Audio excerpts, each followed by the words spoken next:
Dust swallows the plain of Boeotia like a living thing. Thousands of Persian arrows scream upward, blotting out the sun, then fall like iron rain into shields, flesh, and bone. The earth itself groans beneath the weight of an empire marching forward, a force so massive it drinks rivers dry, led by a god-king who believes every blade of grass on this continent already belongs to him. And standing in its path, outnumbered, exhausted, abandoned by half their allies, roughly 10,000 Spartans and their dead king's avenger sink their sandals into the mud and refuse to move. This is not a battle. This is supposed to be an execution. And the Persian general Mardonius has already written the ending in his mind. A world where Sparta is a memory and Greece kneels forever. You think you know this story? You don't? You know the opening chapter. You know Leonidas. You know 300 men dying gloriously in a narrow pass at Thermopylae. You were told their sacrifice meant something, that it saved Greece. Here is what nobody tells you. Thermopylae was a disaster. The pass fell. The road opened wide, and the Persians poured through it like a flood, burning Athens to ash, smashing its temples into rubble, and leaving every Greek city drowning in terror. The sacrifice of the 300 did not end the war. It almost ended Greece. The real moment, the one that actually decided whether Western civilization would exist or be strangled in its cradle, came 12 months later on an open field, where a Spartan army marched not to buy time, not to delay, but to kill every last Persian soldier and pay back every drop of Greek blood with interest. And that day of reckoning nearly never came. Before a single sword was drawn at Plataea, Greece was tearing itself apart. Cowardice rotted the alliance from the inside. Sparta barricaded itself behind walls, while allied cities were reduced to smoke. Athens, burned out and homeless, came within hours of surrendering to Persia entirely. The Greek army itself would be starved, cut off from every water source, pinned in place under relentless cavalry attacks because their priests said the gods had not given permission to fight. And from that hopeless chaos emerged poisoned wells. A towering Persian cavalry commander in gold-plated armor dragged from his horse and butchered in the dirt, and rivers so choked with corpses they stopped flowing. And in the final desperate moments, one man, out of weapons, out of options, would pick up a rock from the blood-soaked ground and cave in the skull of Mardonius himself, shattering an empire's will to fight and rewriting the future of the world. Before we step onto this battlefield together, drop a comment telling me what city and country you are watching from right now. And if this channel is not in your subscriptions yet, fix that immediately. You are watching Ancestral, the greatest dark history channel on the planet. Flames pour off the ruins of Athens like breath from a furnace. The Persian army does not rampage through the streets. It moves with terrible patience, block by block, structure by structure, dismantling a civilization with the precision of surgeons. Timber cracks and caves inward. Sacred statues topple into fire and vanish. Temple walls, once painted in bright colors that told the stories of gods and heroes, blister black and crumble into heaps of glowing ash. The stench travels for miles, carried by wind across the water toward the Peloponnese, a smell no one who breathes it will ever forget. Charred wood, scorched marble, and the unmistakable sweetness of burning flesh. At night, the sky above the city pulses orange, a false dawn that never ends. This is the true cost of Thermopylae. Not glory, not salvation, just borrowed hours, and those hours have now been spent. In the south, the news arrives before the survivors do. Soldiers who clawed their way out of the wreckage stumble into Sparta and Corinth, carrying the same unbearable message. Athens has ceased to exist. The Acropolis, the spiritual heart of the Greek world, has been ransacked and set ablaze. Persian boots have crushed a path through Boeotia and Attica, without meaningful resistance. The handful of citizens stubborn enough to stay behind are dead or in chains, dragged toward a life of slavery in a foreign land. The city that once stood as the loudest, proudest voice in Greece, the city that mocked Sparta for its austerity and silence, is now a nation of ghosts, its people scattered across borrowed islands, sleeping in fishing boats and animal shelters, staring north at a column of smoke that marks the grave of everything they ever built. Greece does not feel like a civilization anymore. It feels like wreckage. The impossible victory at Marathon already seems like a distant dream that belonged to a different people. And Thermopylae, celebrated in song and story as the ultimate act of defiance, now looks like nothing more than a gravestone planted on the highway the Persians used to gut the heart of the Greek world. In Sparta, the ghost of Leonidas haunts every conversation. His body still belongs to the enemy. His 300 are bones and dust in a foreign pass. Tales of their final stand have reached every corner of Greece. But the brutal truth refuses to be dressed up any longer. Their courage bought nothing permanent. The Persian advance rolled over their sacrifice like a river over a stone. The Spartan elders, the Gerousia, along with the ephors who hold true political power, stare at their maps, count their dwindling warriors, and look at the inferno consuming everything north of them. And they arrive at a decision that would have made Leonidas spit in their faces. They order construction to begin on a wall, not at some distant frontier, not at another mountain pass.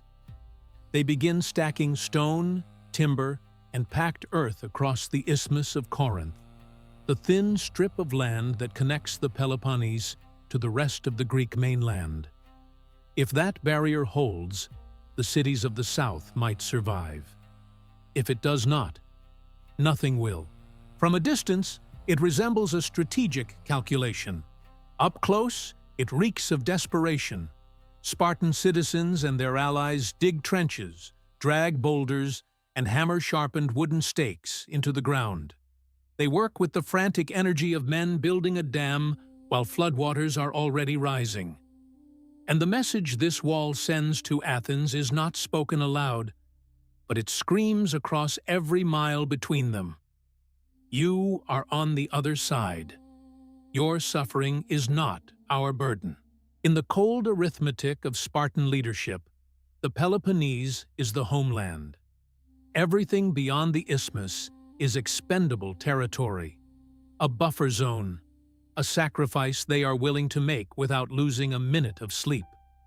Inside this fortress mentality, Pausanias carries a burden he never volunteered for. He is not a king. He is a placeholder, a regent standing in for Leonidas's boy, Pleistarchus, who is too young to rule. Every order Pausanias gives is measured not just against the crisis at hand, but against the towering memory of a dead man who chose to face annihilation rather than take a single step backward. Leonidas marched into the open and dared the largest army on earth to kill him. Pausanias now presides over a construction project, stacking rocks while the world his predecessor died to protect burns to cinders beyond the horizon. To many Spartans, the comparison is already devastating. He looks smaller. He looks afraid. North of the wall, across the scorched and conquered landscape, Mardonius observes every Greek move with the patience of a man who knows he holds most of the cards. He is no brainless destroyer. He is the strategist Xerxes trusted above all others to finish what the great king started. He has watched Sparta retreat behind its barricade. He has seen Athens reduced to a homeless population clinging to islands and coastlines. And he understands something that most Greeks are too proud or too terrified to admit. Their alliance is not held together by shared purpose. It is held together by fear, old grudges temporarily set aside, and the thinnest possible thread of mutual need. One clean cut on the right thread, and the whole thing unravels into chaos. He does not need to destroy every Greek army. He just needs to turn them against each other. He chooses his target with surgical precision. Athens, the city with the deepest hatred for Persian rule, but also the deepest wounds. Its people own nothing now. No rooftops, no farmland, no grain stores. Their fleet won a spectacular victory at Salamis. Yes, Themistocles and the Athenian captains shattered Persian naval power in those narrow straits, but a victory at sea cannot rebuild a house or feed a starving child. Athens is drowning in warships and starving on dry land. Without allies willing to fight on the mainland, their navy is a weapon with no war left to win. And every Athenian knows that Sparta, their supposed partner in this struggle, is cowering behind a pile of stones and refusing to take a single step north. Mardonius extends his hand, not toward Sparta, toward Athens alone. He dispatches envoys, among them Alexander of Macedon, a man who walks the line between Greek heritage and Persian loyalty, carrying an offer designed to be almost impossible to reject. Athens can have everything back. Temples rebuilt from the ground up, farmland restored and protected, their democracy left untouched. More than that, they can rule over other Greek cities with the full backing of the Persian Empire behind them. They can become the most powerful state in Greece overnight, the favored partner of the King of Kings himself. The price is simple. Abandon the Greek alliance and accept Persian authority. No more sleeping in refugee camps. No more begging Sparta for help that never comes. No more watching their children shiver on the decks of warships while their so-called allies hide behind a half-finished wall. In the camps where Athenian families huddle together, the arguments tear through every gathering like wildfire. Some see the offer clearly for what it is, a golden leash that still ends in a master's hand. Others are exhausted beyond principle. They are thirsty, hungry, and watching their children waste away. Why keep bleeding for an alliance that has already abandoned them in everything but name? Why sacrifice another generation for a coalition partner that will not cross its own threshold? The tension becomes a living thing, coiling tighter with every hour. And every Greek leader understands the stakes. If Athens accepts, the war ends instantly. The Athenian fleet joins Persia. The Northern Alliance dissolves. Sparta and its Peloponnesian neighbors find themselves sealed behind their own wall, with no navy, no northern buffer, and the most powerful military force the world has ever assembled, free to starve them out or smash through at will. The Athenian leadership decides to make one final play, not against Persia, against Sparta. They send their own envoys south, through the isthmus, past the laborers hauling stone and pounding stakes into the earth. The Athenian ambassadors are respectful in tone, but the message they carry is a blade held against Sparta's jugular. They say, in words carefully chosen, but impossible to misunderstand, "We stood beside you. We bled at Marathon when you arrived too late. We torched our own city rather than hand it to the enemy. And now you crouch behind a wall, while we are offered everything we have lost, by the very empire you claim to oppose. If you will not march north, If you will not fight beside us in the open, then we are out of choices. We will accept the Persian terms. And when we do, our fleet sails with them. Our knowledge of your coastline, your harbors, your weaknesses, all of it goes to Mardonius. It will not just be Athens that burns next time. It will be Sparta. And the world will remember that you chose the wall over the fight. Silence swallows the room.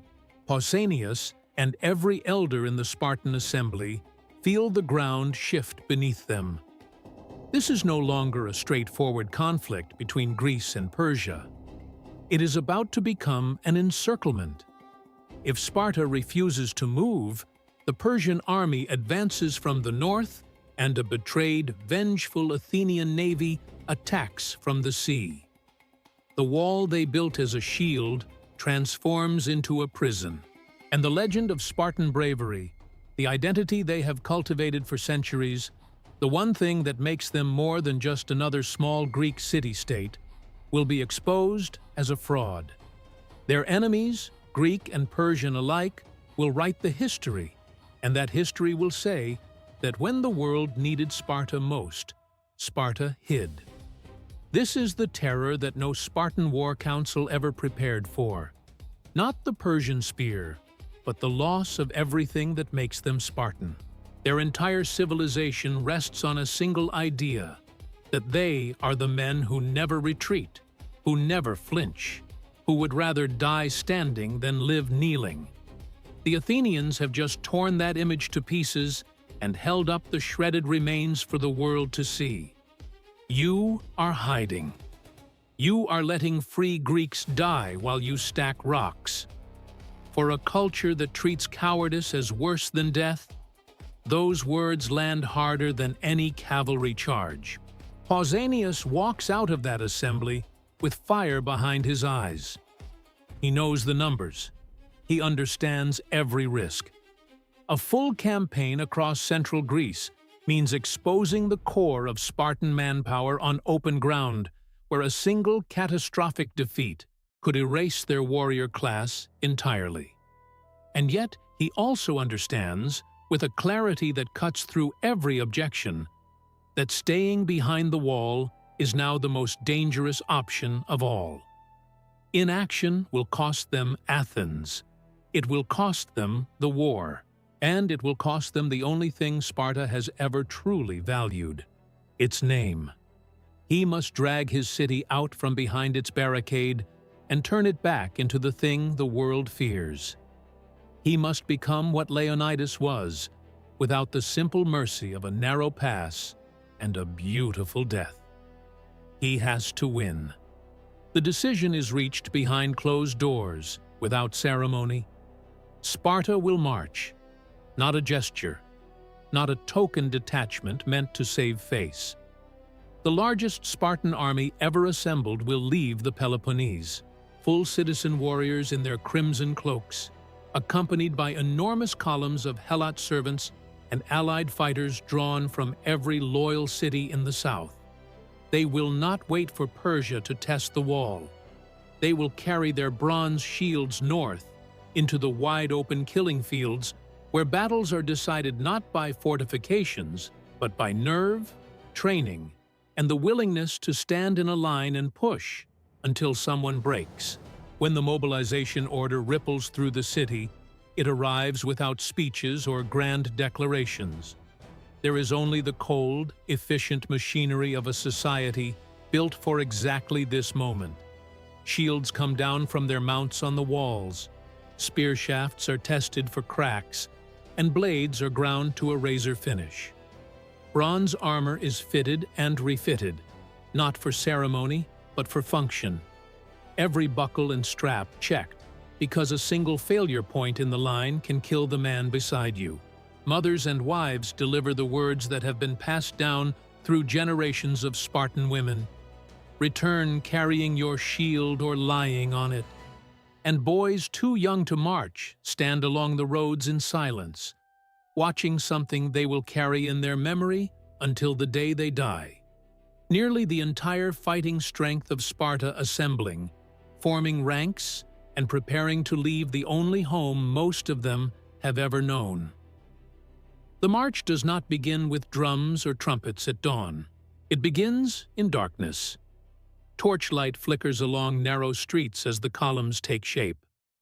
Moonlight catches the curve of bronze helmets moving in long, unbroken rows.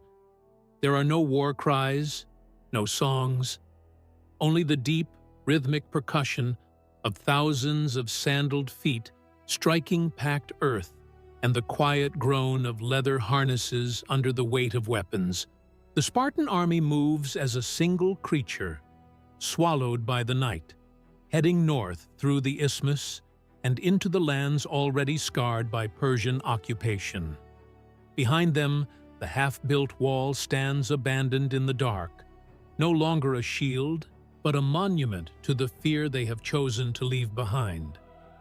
As word spreads along the roads, other Greek cities feel the tremor. Some are emboldened, others are paralyzed. A Spartan army of this size marching north means something enormous and irreversible is about to happen. Men in Corinth, Megara, and a dozen smaller towns face the hardest choice of their lives: march alongside Sparta and risk total destruction, or stay home and pray that Persia will show mercy to those who did not resist. One by one, with varying degrees of courage and reluctance, the allied contingents begin to move. Tegeans, Corinthians, Plataeans, and others fall into step behind the Spartan vanguard. The road north transforms into a vast, grinding river of shields, spears, and grim-faced men, all flowing toward a collision that none of them can fully picture yet. Somewhere in the middle of that endless column, Pausanias marches with his officers, caught between two impossible standards. Behind him walks the shadow of Leonidas, the king who chose a glorious death in a narrow pass and became immortal. Ahead of him waits the reality of Mardonius, a commander who wields not just soldiers, but the psychological weight of an empire that has never been beaten on land. Pausanias is not marching toward a last stand. He is marching toward a verdict. If he wins, the 300 did not die for nothing. Thermopylae transforms from a failure into a first act. But if he loses, everything is gone. Every sacrifice, every death, every shred of meaning the Greeks have tried to stitch onto their suffering. And while this army pushes deeper into enemy territory, I want to stop for a moment and speak to you directly. If you are still watching, if this level of detail matters to you, then you are not just passing through. You are one of us. This channel exists because a core group of people refuse to let these stories disappear into shallow summaries and algorithm fodder. We call them the lineage. Joining is not just about supporting a channel. It is about standing in the shield wall beside the people who make sure history gets told with the depth, the time, and the honesty it demands. Members of the lineage receive early access and behind-the-scenes content. But what they really provide is the foundation that makes everything you are hearing right now possible. If you feel that pull, if this is where you belong, consider joining the lineage and taking your place in the line. Far to the north, the Persian camp stirs with unease. Riders gallop in from the frontier. Scouts who have been watching the southern roads bring urgent reports to Mardonius. Sparta has left its wall. Not a raiding party. Not a scouting force. Thousands of their best warriors, the real thing, marching north in full battle order. The army that was supposed to cower behind stone and mortar has stepped into the open and is heading directly toward him. Mardonius surveys his own forces, the sprawling sea of tents, the cavalry pickets, the infantry drawn from every province of the empire. And for the first time, the shape of this war shifts beneath his feet. He is no longer chasing refugees and burning empty cities. He is about to collide with the concentrated military heart of Greece, united under a single command, marching not to delay or negotiate, but to destroy everything he has built. Mardonius studies the terrain with new eyes. He knows the Greeks will not blunder onto the first flat plain they find. They will seek ground that blunts his cavalry, his greatest weapon. The landscape around Plataea, with its river crossings, ridgelines, and broken terrain, begins to crystallize in his mind as the place where this will end. He has the numbers, he has the horsemen, he has the archers.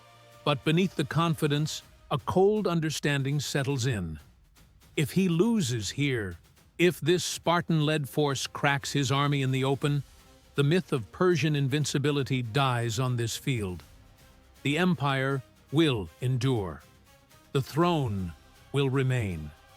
But the dream of swallowing Greece whole will be finished forever. And so, with the smoke of Athens still drifting across a wounded sky, and the sound of Spartan sandals growing louder with every passing night, Mardonius feels something he has never allowed himself to feel before: a tremor of doubt. The prey he was certain he had trapped, broken and cornered, has torn free, and it is charging straight at him, with nothing left to lose and everything to avenge. The Greek army crests the hills overlooking Plataea and halts. Below them, the world opens into a broad, undulating plain that stretches toward the Asopus River, and beyond that river lies something that makes every man in the column draw a slow breath. The Persian camp sprawls across the far landscape like a city that appeared overnight, banners catching the light, cavalry horses in endless picket lines, infantry formations so deep they seem to merge with the horizon. Pausanias takes one long look at the terrain and sees the trap as clearly as if Mardonius had drawn it for him in charcoal. If he sends his men down the slope and across that river, they will be climbing the far bank under a storm of arrows with no cover, and Persian horsemen will slam into their exposed flanks before the first phalanx can form a proper line. The open ground beyond the water is a cavalry commander's fantasy and an infantryman's graveyard. So Pausanias makes a choice that goes against every instinct Sparta has ever celebrated. He refuses to advance. He anchors the Spartan line and their allied contingents along the broken, uneven ground near the foothills, terrain where horses cannot build momentum and a disciplined shield wall can hold its shape. The river sits between the two armies like a dare. Neither side is willing to accept. Greeks stare across at Persians. Persians stare back at Greeks. Both forces understand the same calculation. The first army to charge across that water abandons its advantage and hands the other side a slaughter. The result is paralysis on a scale the ancient world has rarely seen. Roughly 100,000 Greek soldiers on one bank. A Persian-led force many times their number on the other. Both armies baking under the same sun. Both pretending they can wait longer than the enemy. Both quietly terrified that they are wrong. Days dissolve into each other. The heat intensifies. The air becomes a thick soup of sweat, animal hide, dust, and the sour stench of horse manure. Bodies from small skirmishes along the riverbanks begin to bloat and split open in the sun. Clouds of flies settle over everything, crawling across faces, food, and open wounds with equal indifference.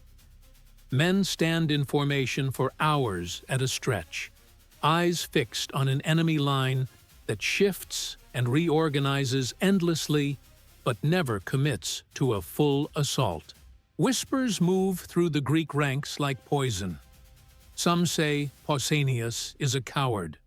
Others argue he is the only man keeping them alive by refusing to walk into the jaws of the Persian cavalry. The truth sits between those opinions, cold and unforgiving. The Greek position is strong enough to survive a direct attack, but it is slowly being murdered by something no shield can stop: time. Mardonius reads the situation with the eye of a man who has spent a lifetime commanding armies across vast distances. He cannot throw his infantry uphill into a waiting phalanx and expect anything but a massacre. Even his numerical superiority means nothing if the terrain chews up his formations before they reach the Greek line. He needs a different weapon. He reaches for the one advantage that no Greek general can match: his cavalry. On one of the endless, suffocating days, a ripple of movement appears in front of the Persian lines. A column of horsemen emerges in tight formation, armor flashing, their mounts draped in ornamental gear that catches the light like mirrors. And at their head rides a figure who seems to belong to a different species than the men around him. This is Masistius, one of the highest-ranking cavalry commanders in the Persian army. He is enormous, armored from throat to shin in layered plate and scale that covers nearly every vulnerable point on his body. His horse wears gilded trappings. A deep purple cloak streams behind him as he moves. Even at a distance, every Greek soldier who sees him understands instinctively that this is not an ordinary officer. He looks like something forged rather than born. Masistius does not hurl his cavalry at the strongest point in the Greek line.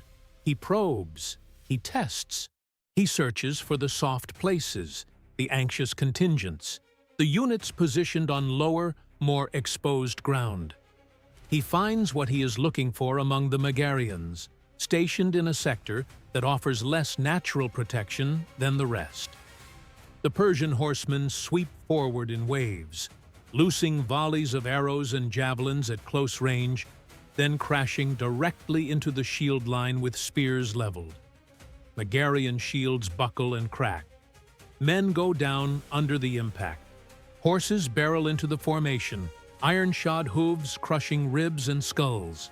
The cavalry wheels away, reforms, and strikes the same battered point again, and again, and again. The Megarians are disintegrating. Their runners reach Pausanias with a message stripped of all diplomacy: "Reinforce us now, or count us among the dead."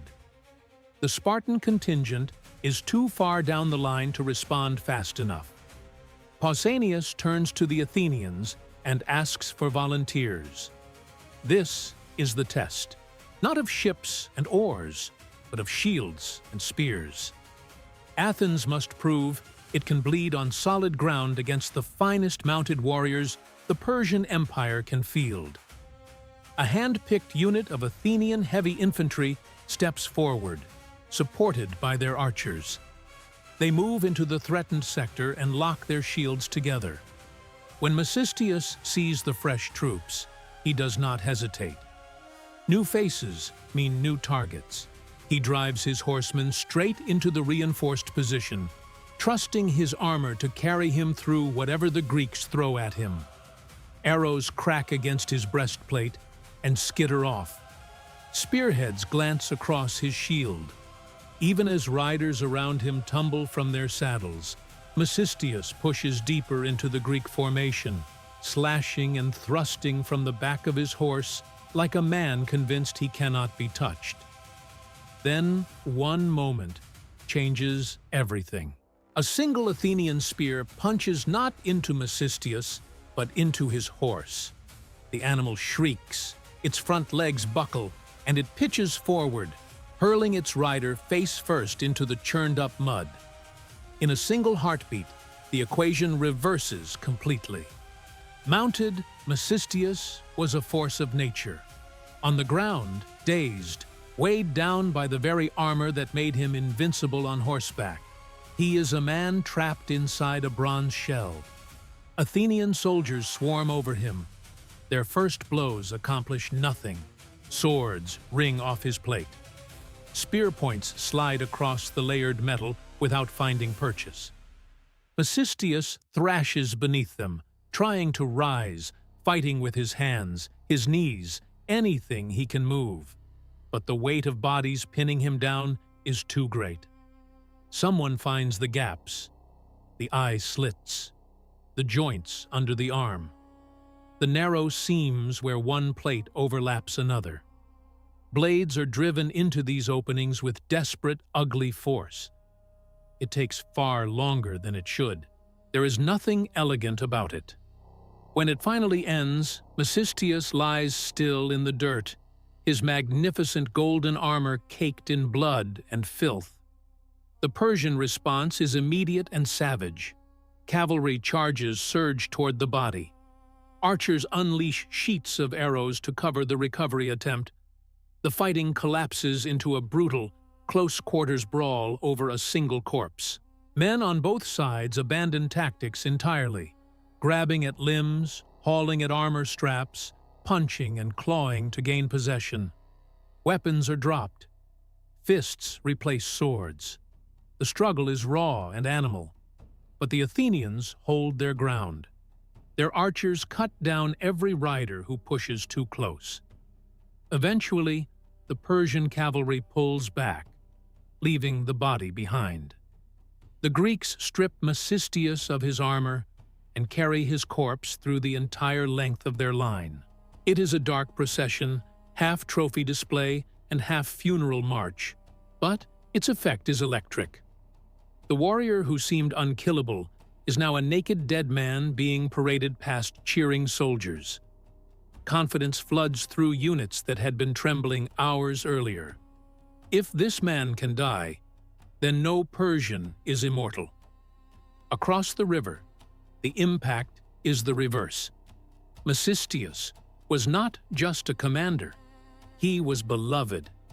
His death lands on the Persian camp like a physical blow. Soldiers shear their hair in grief. Horses have their manes cut short in mourning. Even Mardonius, behind whatever mask of composure he maintains, has lost more than a subordinate. He has lost a weapon he cannot replace. But even this victory does not move Pausanias to attack. Killing one spectacular horseman does not change the math of the terrain. The river is still there. The open ground beyond it still belongs to the cavalry. The deadlock holds. The sun drags itself across the sky one brutal day after another. And as the stalemate stretches on, a new enemy begins to devour the Greek army from within. Supplies are running out. The Greeks did not march north with inexhaustible provisions. They depend on wagon trains crawling up from the Peloponnese and on whatever food can be scavenged from the surrounding countryside. Mardonius sees this vulnerability and exploits it with ruthless efficiency. He unleashes his cavalry not against the Greek front line, but against everything behind it. Riders fan out across the landscape, torching every field, every barn, every storehouse that somehow survived the earlier devastation. Supply wagons caught on the roads are ambushed, their drivers killed, their contents burned or scattered. Herds of livestock are driven off or butchered where they stand. The land around Plataea transforms into a charred wasteland, a ring of scorched earth tightening like a noose around the Greek position. Inside the camp, the consequences are immediate and merciless. Bread rations are cut, then cut again. Meat vanishes entirely. Men who have been standing in armor under a blazing sun for days on end go to sleep with empty stomachs and wake up weaker than the day before. But thirst is worse than hunger. The Asopus River gleams just ahead of the Greek position, but reaching it means stepping onto exposed ground where Persian archers and horsemen are waiting. Behind the Greek lines, water is desperately scarce. One source keeps the entire army alive: the Gargaphia Spring, a flow of clean water that tens of thousands of men depend on the way a body depends on a beating heart. If that spring is lost, the army does not retreat. It collapses. Mardonius knows exactly where the spring is. His scouts, his local informants, the Greeks who chose the Persian side, they have told him everything. He does not need to capture it. He just needs to make it lethal. Persian cavalry rides out on a targeted mission, not toward the main battle line, but toward the lifeline behind it. They reach the Gargaphia spring and turn the area into a killing zone. Water carriers approaching with clay jars and leather skins are met with arrows. Men are shot through the neck as they bend to fill their vessels. Others stagger back into camp with shafts buried in their shoulders, spilling more water than they manage to collect. The harassment does not stop.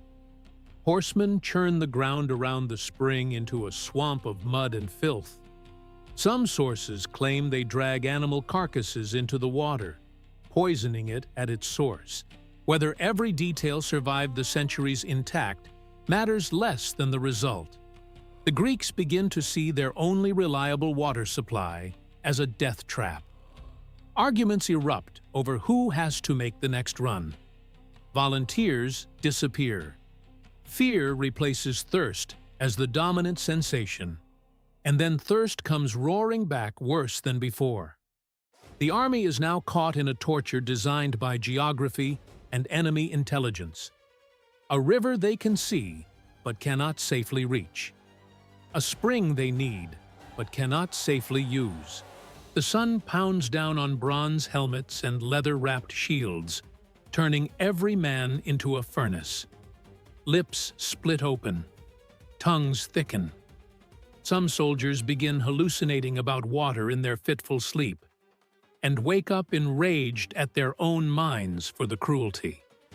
The disciplined frontline troops endure in grim silence. The Allied contingents further back begin to crack. Murmurs of resentment spread. The fragile coalition that holds this army together starts to fray at the edges, thread by thread. Pausanias is being crushed from every direction at once. His soldiers are starving. His soldiers are dying of thirst. Allied commanders are questioning him openly now, their whispers loud enough to be heard across the camp. They say he is letting the army wither on its feet rather than risking one decisive clash. And they are not entirely wrong. He knows that if he remains frozen on this hillside much longer, he will command an army of corpses. But he also knows that if he throws that army across the river in a desperate charge, Persian cavalry will shred it before the first shields lock together. Every path leads to destruction. He can only choose the shape of the catastrophe.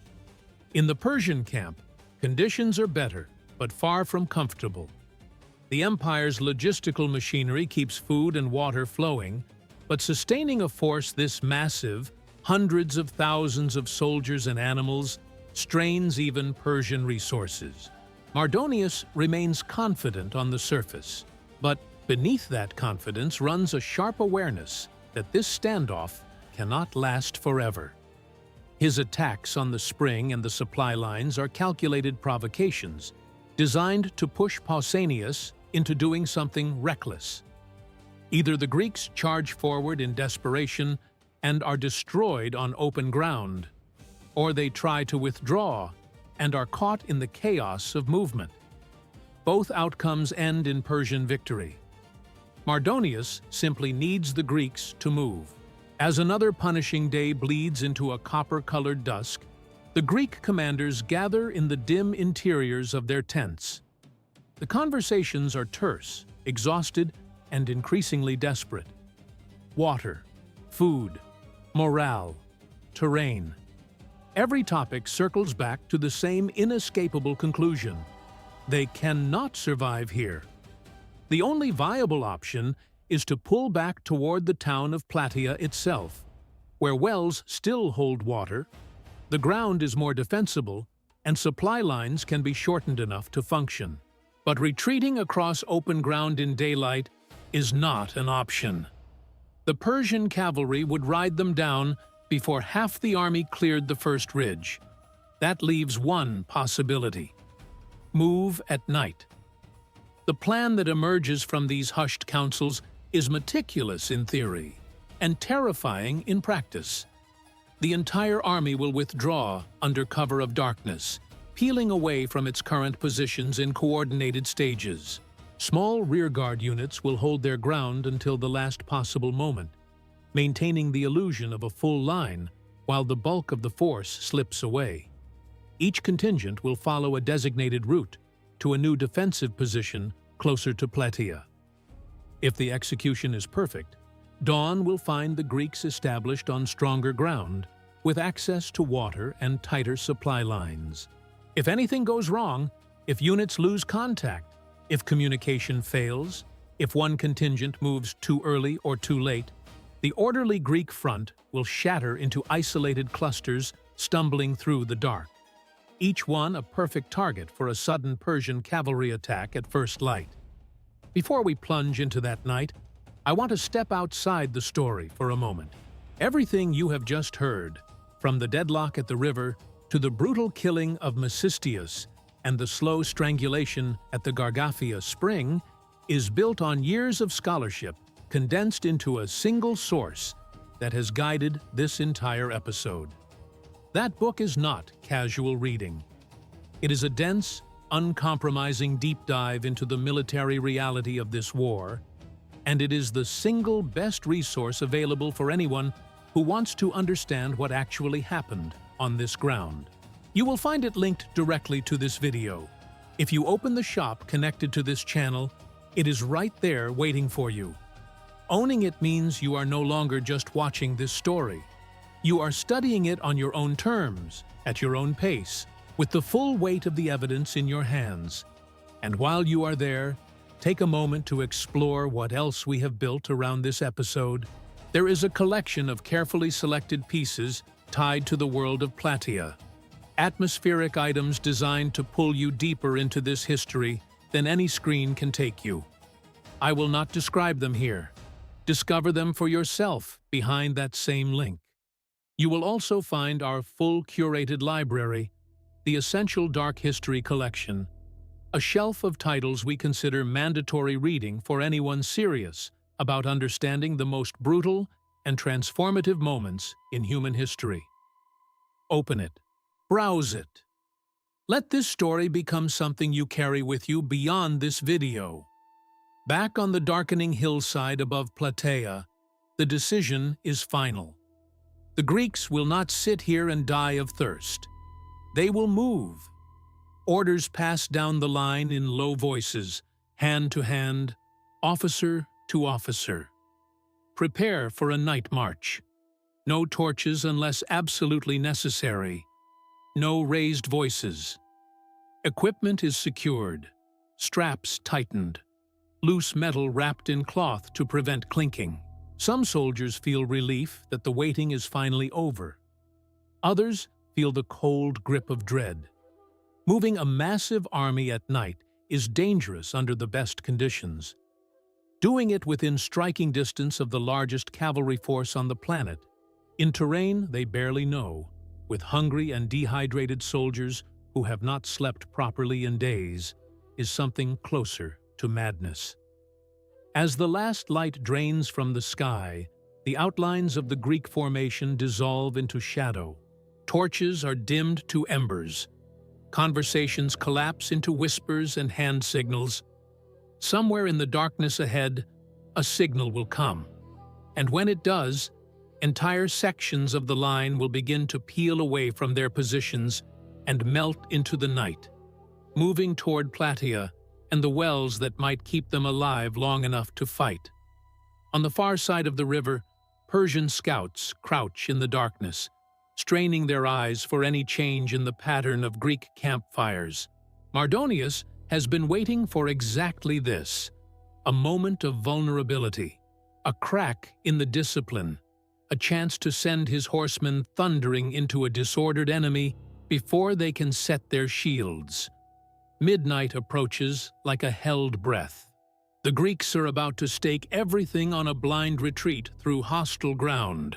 with the most lethal cavalry force in the ancient world poised to strike the instant confusion shows itself. One Spartan officer is already preparing to refuse the withdrawal order, convinced that retreating in any form is a betrayal of everything Sparta stands for.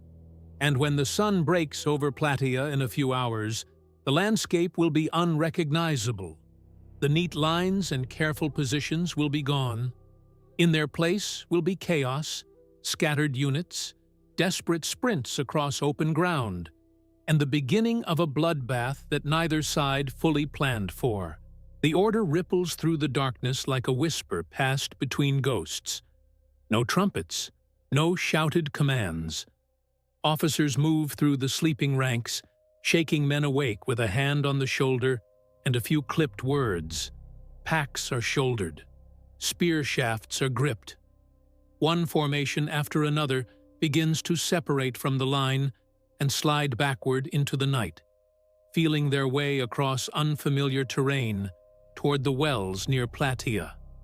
There is no glory in this movement, no war songs, just the muffled shuffle of thousands of sandaled feet and the quiet terror of men who know that one mistake, one stumble, one panicked shout could bring the entire Persian cavalry down on them before they can set a single shield. For most of the Allied contingents, survival overrides dignity. They know the hillside is killing them. They move as ordered, angling toward the town. But in the center of the line, the withdrawal begins to rot from the inside. Units lose their bearings in the dark. Some drift toward shrines and ruined walls they mistake for rally points. Others follow the contingent ahead of them without knowing whether that contingent is heading in the right direction. The disciplined front that held the Persians at bay for days is quietly dissolving, formation by formation, gap by gap. Each city's soldiers focus on their own survival and trust, or hope, that someone else is managing the bigger picture. On the right flank, where the Spartans hold their ground, the night is anything but silent. A commander named Amompharetus hears the withdrawal order, and something inside him catches fire. Not relief, revulsion. To Amompharetus, this is not a repositioning, it is flight. It is cowardice dressed in tactical language. His entire existence has been shaped by a single principle hammered into him since childhood. A Spartan does not yield ground. He holds it, he fights on it, or he dies on it. Creeping away in the dark while the enemy sleeps feels like desecrating the memory of every man who fell at Thermopylae. Pausanias comes to him personally. The fact that the regent of Sparta walks through the dark to argue with a subordinate officer tells you everything about how close the army is to fracturing. Pausanias lays out the reality in plain terms. The spring is gone. The men are dehydrated. The army is bleeding out without a single Persian sword being drawn. The plan is not to abandon the fight, but to shift onto ground where they can drink, eat, regroup, and then destroy the enemy on their own terms. Amompharetus listens with his teeth clenched. Then he bends down, seizes an enormous stone from the earth, drags it forward, and drops it at Pausanias's feet with a sound that cracks the silence like a broken bone. "This is my ballot," he says. "It stays. So do I." In Spartan tradition, assembly votes were sometimes cast by volume of shouting or by physical demonstration. Amompharetus has weaponized that custom. The stone at the regent's feet is his formal refusal, immovable and absolute. His men are watching. If Pausanias forces the issue, the Spartan wing could tear itself apart in the dark. If he concedes, a single officer's stubbornness dictates the fate of the entire Greek army. The argument grinds on through precious minutes, while all around them, the rest of the coalition is already melting away into the night. Every second of delay tightens the trap. The further the other contingents withdraw, the more dangerously exposed the Spartans become. Pausanias cycles through every tool available to him. Threats, logic, appeals to the larger cause. The reminder that a glorious death on a waterless hillside accomplishes nothing if the army it belongs to disintegrates around it. Eventually, as the deepest hours of the night slip past, Amompharetus relents. Barely. He agrees to move, but he drags his feet so deliberately that by the time the Spartan column finally begins its withdrawal, the rest of the Greek army has already fractured across the landscape. Dawn does not arrive gently. It tears the cover away like a hand ripping a bandage off a wound. As the first gray light spreads across the plain, Persian scouts peer across the river and see something that makes their hearts accelerate. The Greek battle line has vanished. In its place is disorder. Clusters of men near Plataea. Other groups caught in mid-movement across open ground. Stragglers still scrambling for positions they cannot find. And most dangerously of all, the Spartans and their Tegean allies are exposed and alone, still close to their original positions, separated from the rest of the army by a widening gulf of empty terrain and shattered coordination. Mardonius receives the reports and understands instantly that this is the moment he has been engineering for days. The Greeks are fractured. They are no longer a wall. They are scattered pieces of a broken formation, and broken formations are where cavalry does its most savage work. He sends his horsemen forward first, thundering across the river, hooves shredding the soft banks, riders fanning out to harass, pin, and cut off any Greek units still caught in the open. Then he sets the infantry in motion. The Persian camp erupts into controlled chaos.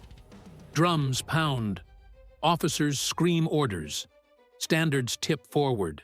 Tens of thousands of men snatch up their weapons and pour toward the disintegrating Greek position. Persian cavalry crashes into the strung-out Greek center, catching units between positions, scattering formations that have not yet found solid ground. The contingents from the various allied cities stumble toward Plataea in rough groups, some reaching the outskirts of the town and forming hasty defensive lines, others drifting toward scattered shrines and stone walls, grabbing whatever defensible terrain they can reach. The Grand Alliance looks nothing like an army anymore. It looks like a collection of desperate men trying not to die alone. The Spartans, marooned on their rise of ground near a small sanctuary, face the starkest choice on the battlefield. They can run for Plataea and be ridden down by cavalry on open ground, their backs exposed, their formation shattered. Or they can turn, plant their feet, and fight where they stand. Pausanias does not hesitate. He stops the column, wheels his men into battle order, and locks the Spartan line alongside the Tegeans on the shallow rise. Shields go down, spear points go up. They know no reinforcements are coming. They know the rest of the army is scattered across the plain. They know they are about to absorb the full fury of the Persian assault alone. The first thing that falls on them is not men, but arrows. Persian archers, the finest in the known world, begin pouring volleys into the Spartan position with devastating precision. These are not wild shots fired into the sky. They are aimed. They seek out the gaps between shields, the exposed faces, the brief flash of unprotected flesh when a man shifts his grip or turns his head. The Spartans crouch behind their heavy bronze shields and endure. Arrows slam into wood and metal with a sound like hammers on anvils. Some find their way through thinner armor, punching into shoulders, thighs, and necks. Men fall without ever having lifted their spears. The Tegeans beside them absorb the same punishment. Blood begins to pool in the dust around the formation. Pausanias watches his men dying under fire, They cannot answer, and every fiber of his training screams at him to give the order to charge, to close the distance, to stop this slow execution. But he does not move. He is waiting for something that no modern commander would understand, but no Spartan commander could ignore. The omens. An animal is brought forward. A priest cuts its throat and examines the entrails with hands slick with blood.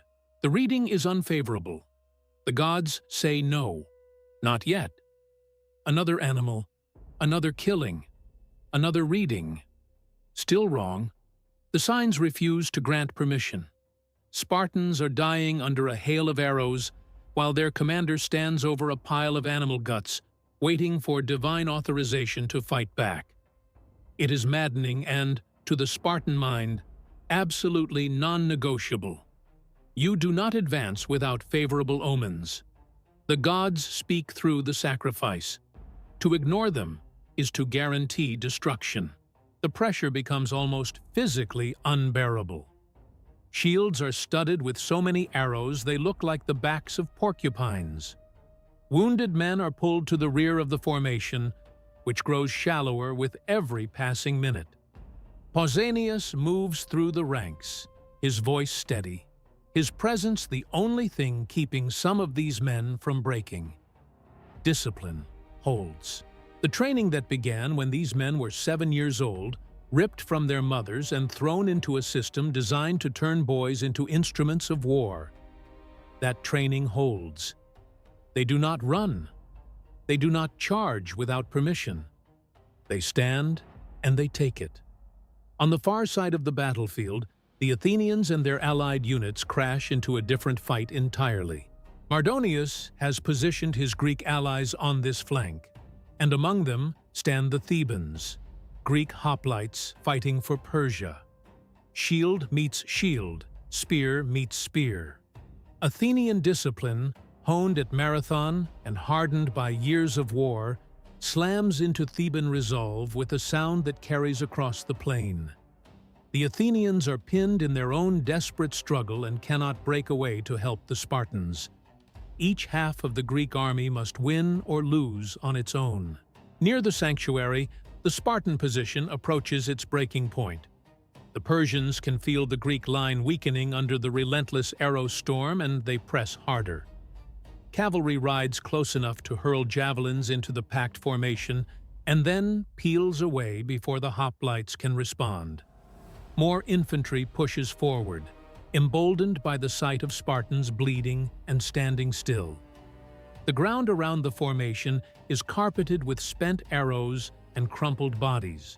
Pausanias, running out of options, raises his face to the sky and prays aloud to the gods of Plataea, calling on them by name, begging them to release his men from this torment and let them fight. The next sacrifice is made. The priest opens the animal and reads the signs.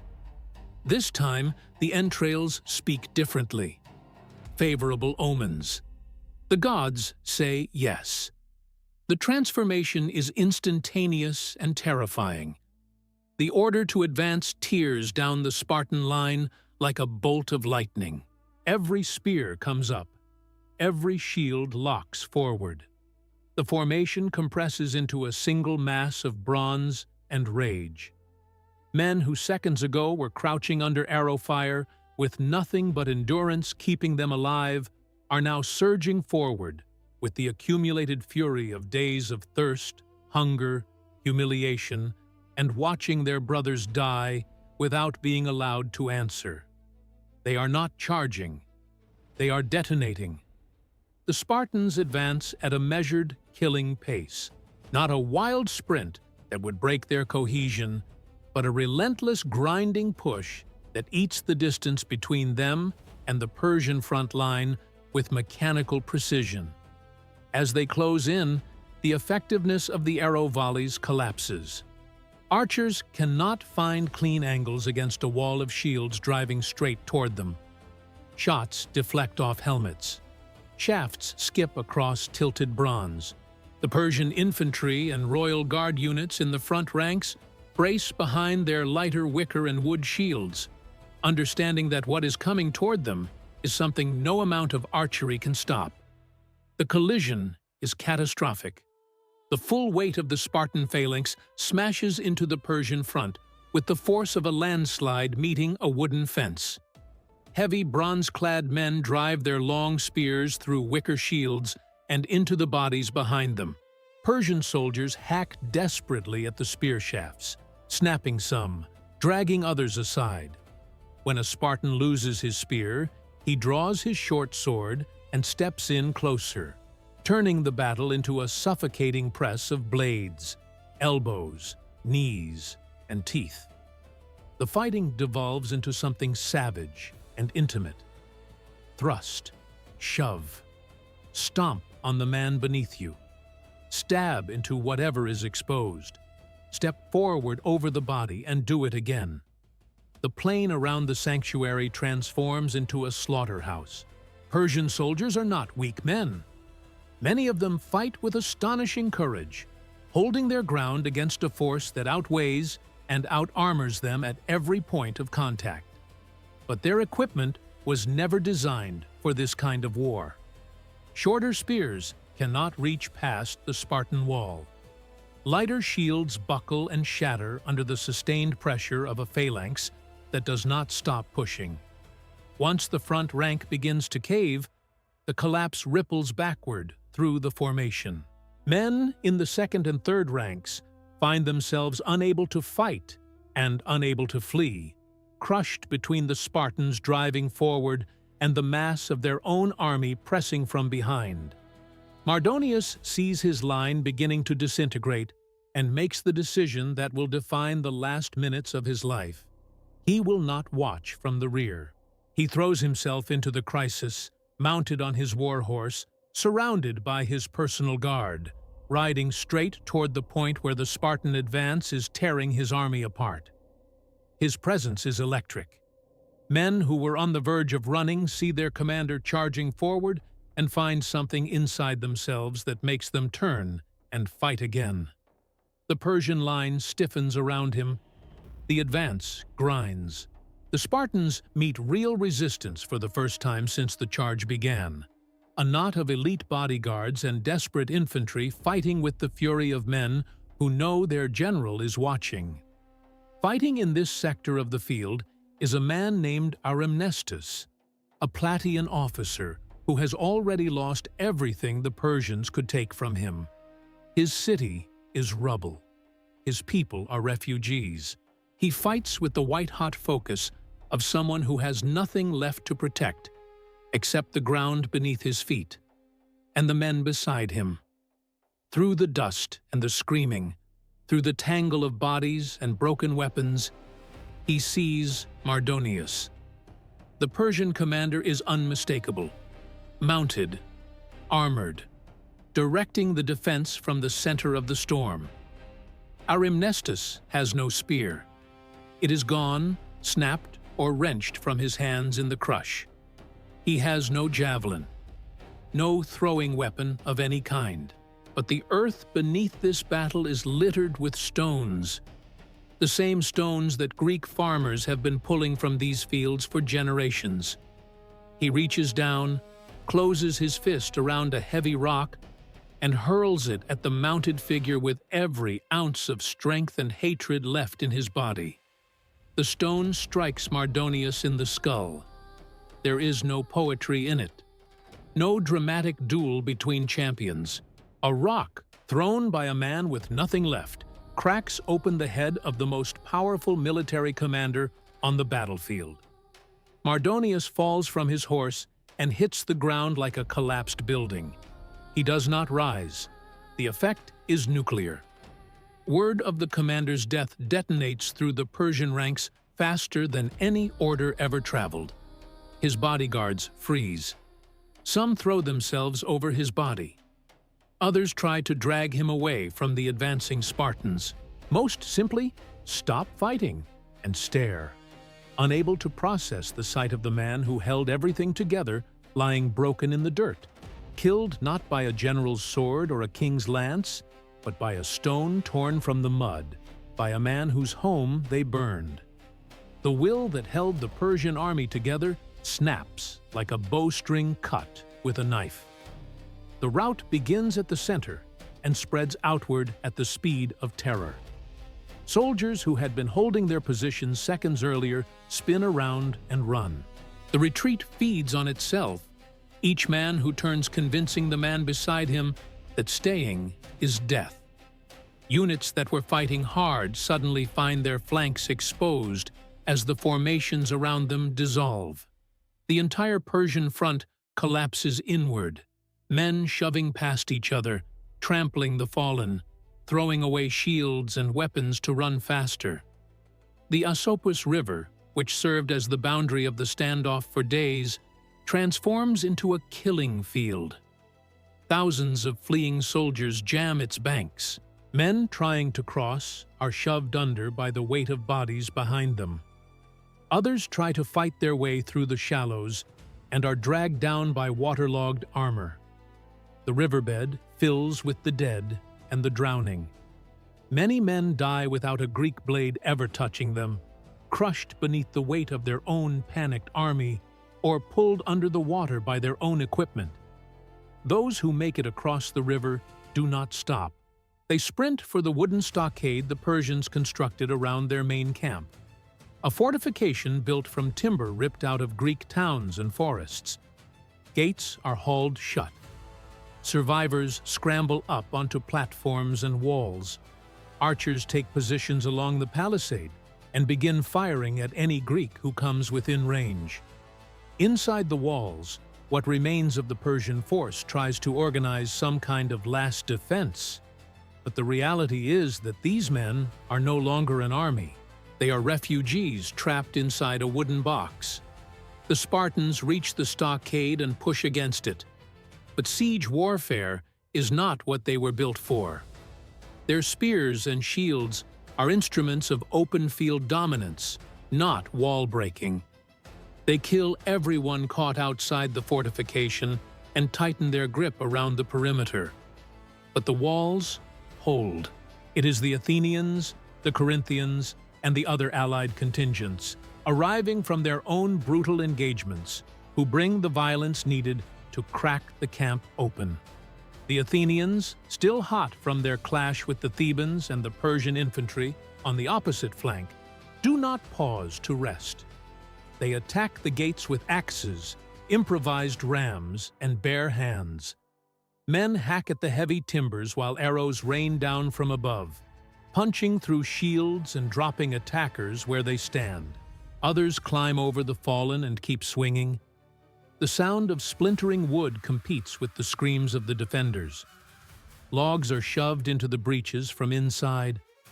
Greek soldiers tear them aside and keep chopping. It is not elegant. It is not tactical. It is brute force determination fueled by years of rage and loss. The gates shatter. Greek hoplites flood through the openings and into the camp. Inside, there is no room to form lines. The narrow corridors between tents and supply wagons become corridors of slaughter. Men can barely raise their arms without hitting the soldier beside them. The Greeks, tighter in formation and more organized even in this chaos, move through the camp in packs, cutting down pockets of resistance one cluster at a time. Some Persians throw down their weapons and drop to their knees. Others fight to the last breath, swinging at anything that moves. In the tight, suffocating confines of the camp, mercy is a concept that belongs to a different day. The Greeks remember every burned temple, every enslaved family, every city reduced to cinders. They are not taking prisoners. They are collecting a debt. When the killing finally stops, the camp is unrecognizable. Bodies are heaped between overturned wagons and collapsed shelters. The wooden walls that were meant to protect the Persian army have become the walls of their tomb. Ancient sources estimate that, of the enormous force Mardonius led into this battle, only a fraction survives to flee the field. Greek losses are real and painful, but they are a fraction of the devastation inflicted on the enemy. The scale of death at Plataea is staggering, even measured against the bloodiest engagements of the ancient world. In the days that follow, the battlefield becomes something no living person should have to witness. The summer heat accelerates the decomposition of tens of thousands of bodies. Scavenger birds circle in clouds so thick they cast shadows on the ground. Dogs move in packs through the wreckage, and no one has the energy to drive them away. The Asopus and the smaller streams that cross the plain run past banks lined with the dead. Greek soldiers walk the field in silence, searching for their own fallen, lifting them carefully for burial. Enemy dead are left where they fell. The Spartans raise a burial mound for their warriors, a simple heap of earth that says more than any marble monument. Other cities mark their own losses. And Plataea, the small town that had the terrible luck of sitting at the crossroads of this apocalypse, becomes simultaneously a mass grave and a symbol of liberation. The news moves outward in waves, first whispers, then confirmed reports, then celebrations that spread across the Greek world like fire through dry grass. The Persian army that burned Athens, that desecrated temples, that marched across Greece as though it owned the earth, has been broken apart on an open plain by the same people it tried to erase. Its supreme commander is dead, his skull shattered by a thrown stone. The survivors fleeing toward Thebes and beyond are disorganized bands, no longer capable of threatening anyone. Along the Ionian coast and across the Aegean, Greek forces sense the shift and begin striking at what remains of Persian influence in the region. The ambition of absorbing mainland Greece into the empire, the project that Darius began and Xerxes tried to finish, is over. The politics that emerge from the victory are predictably ugly. Sparta claims the laurels for winning the land battle. Athens insists its role at Salamis and its assault on the Persian camp were equally decisive. Old jealousies resurface. The alliance that barely held together long enough to win this war begins to corrode almost immediately. But beneath the bickering and the maneuvering, one immovable fact remains. The Persian Empire will never again send a force of this magnitude against Greece. The window in which a single overwhelming invasion might have extinguished Greek independence has closed permanently. For the ordinary people of the Greek world, the aftermath is not some instant transformation into a golden age. Cities remain in ruins, farms are scorched, families are shattered. Recovery will take years in some places and decades in others. But the fundamental trajectory of their civilization has been altered.